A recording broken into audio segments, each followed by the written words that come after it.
Magandang araw mga idol, boxing update po tayo. Tank Davis ang tinaguriang tangki. Namimiligro na ang kanyang zero loss dito kay Lamon Rhodes mga idol. Under investigation na ito. Cuadro Alas Casimero posibleng mapalaban dito kay Jonto Nakatani, ang isang halimaw na hapon din mga idol. Pag-usapan natin yan mga lodi. Well mga idol, alam naman natin na controversial ang laban dito kay Tank Davis at Lamon Rhodes nung nakarang linggo mga idol, na kung saan ay talagang draw ang kanilang laban.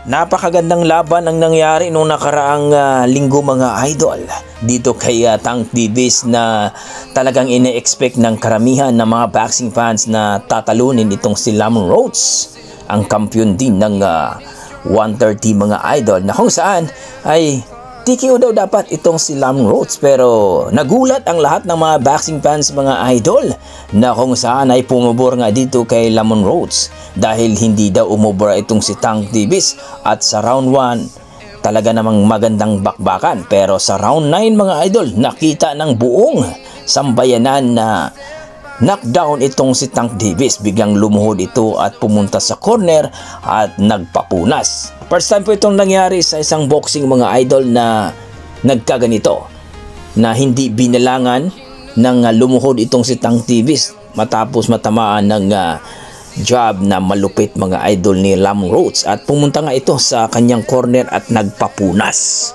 Well mga idol, isang taktika nga ito sa isang boksingero na bigla kang luluhod at pupunta sa corner. Pero ang problema dito mga idol, mukhang bulag itong referee, o mukhang nakaposta daw itong referee mga idol, na hindi man daw binilangan as knockout itong nangyari kay Tank Davis, kaya nagkaroon ng draw mga idol. Well mga idol, itong si Lamon Rhodes nga mga idol ay naghain na po ang kampo niya ng kumbaga reklamo, at under investigation na po itong laban ni Rhodes at ni Tank Davis. Well, posible daw mga idol na itong si Tank Davis ay matalo sa laban. Kung maalala nyo mga idol, dahil wala na po itong nagtatanggol itong si Tank Davis, wala na po daw itong si Mayweather sa kanya dahil nagsarili na daw ito. So hindi na daw ito tutulungan ni Mayweather, at wala daw ng pakialam itong si Mayweather sa kanya. Well mga idol, kitang-kita naman sa ating dalawang mata ang laban ni Rhodes at Tank Davis, na kung saan ay dihado talaga itong si Tank Davis at na-knockdown pa sa round 9. Well mga idol, ayon sa mga eksperto at mga boxing fans natin mga idol, grabe ito talaga ang nangyaring rab dito kay Rhodes mga idol, kaya under investigation na ito dahil naghain po ito ng reklamo ang kampo ni Rhodes. Well mga idol, ayon sa ating mga boxing fans ay sigurado na daw na itong zero loss ni Tank Davis ay talagang wala na.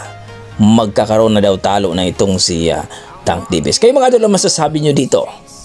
Ang zero loss ba ni Tank Davis ay mawala na ito at magkakaroon na ng talo? I-komento mo na sa baba mga idol para ating pag-usapan. Sa kabilang banda mga idol, itong si Cuadro Alas Casimero, ayon sa ating mga boxing fans, na kung makakalaban daw niya itong si Jonto Nakatani, ang isang malupit daw na pun mga idol na isang kampiyon dito sa Bantamweight Division sa WBC, na kung saan mga idol alam naman natin na malupit itong si Jonto Nakatani. Isang round nga lang ang ating si Australabi mga idol. Kaya maraming mga boxing fans mga idol na kung aakyat daw itong si Jonto Nakatani at ipalaban dito kay Casimero, ay sigurado daw talaga na itong si Jonto Nakatani ay hindi daw talaga uubra kay Cuadro Alas Casimero. Ayon sa ating mga boxing fans, talagang mas malupit daw itong si Cuadro Alas Casimero. Well mga idol, hindi malayo mangyari yan mga idol. Alam naman natin na boxing is a business. Maraming kukuha kay Cuadro Alas Casimero at ilaban dito kay Jonto Nakatani, ang kampiyon ng WBC dito sa Bantamweight Division kapag umakyat ito sa Super Bantamweight Division. Kayo mga idol, naniniwala ba kayo na tatalunin talaga ni Casimero itong si Jonto Nakatani? Well mga idol, i-komento mo na sa baba mga idol para ating pag-usapan. Maraming salamat.